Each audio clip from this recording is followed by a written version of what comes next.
And we begin to move into the final stretch with an iterative methods question, which is something that people often find looks quite intimidating, but is actually very straightforward. This cubic equation can be solved using this iterative process. Sometimes they get you to find that yourself. It's a bit too complex here for them to have asked you to do that. Starting with x0 is 1, find a solution accurate to 4 decimal places for this equation. So what we're going to do, we know x0 is 1, is we're going to work out x1, x2, x3, x4 until it's no longer changing to 4 decimal places. And we'll see how long that takes. In an exam, it's normally going to take 4 or 5 goes, would be my best guess.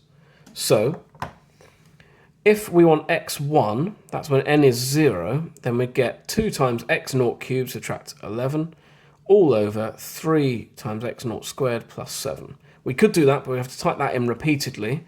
So instead we make use of our calculator. I'm going to say my first value is 1, so I store that as answer in my memory. And then I'm just going to type as a fraction 2 answer cubed, subtract 11, over 3 answer squared, add 7.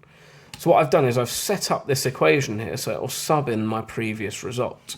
So I'll press equals. Remember I told it that answer was 1. So I get x1 is, and then 0 or negative 0.9. And the beauty of this is still there. So when I press equals again, it subs in a negative 0.9 to find x2. So my x2 is negative 1.3211 and so on. I press it again. x3 is negative 1.27587 and so on. Just checking each time, 4 decimal places, definitely nowhere near that at the moment. We're not even there to 2 decimal places. But we're looking better now. x4 is negative 1.275196. Again, 4 decimal places, negative 1.2759, negative 1.2752. We're getting there.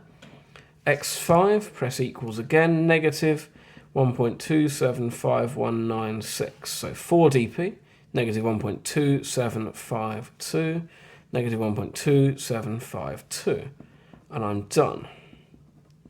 I can keep going as long as I want with this setup, just keep pressing equals. And I said 4 or 5 times, and that's exactly what we got. Then it asks you to substitute your answer into that cubic. Now we're expecting that to be equal to 0. And it asks you how accurate that solution is. How accurate that solution is.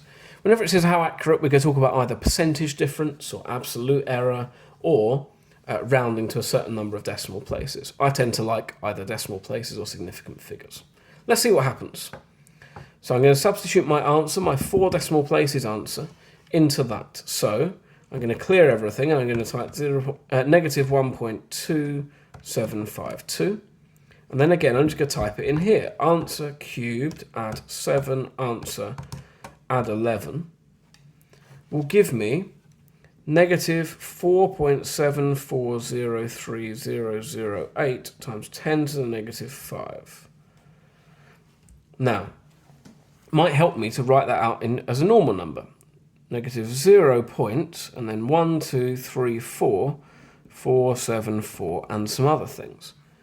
So, in other words, I would say something along the lines of, this is correct rounded to 1, 2, 3, 4 dp, it gives me 0.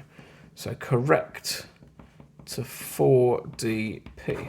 Now it's a coincidence that that matches up here, but any sensible comment on this really, that it's very, very close to 0 even, would probably get the mark, but I like it rounds to 0 to 4 dp. That seems sensible to me. And that's that question sorted.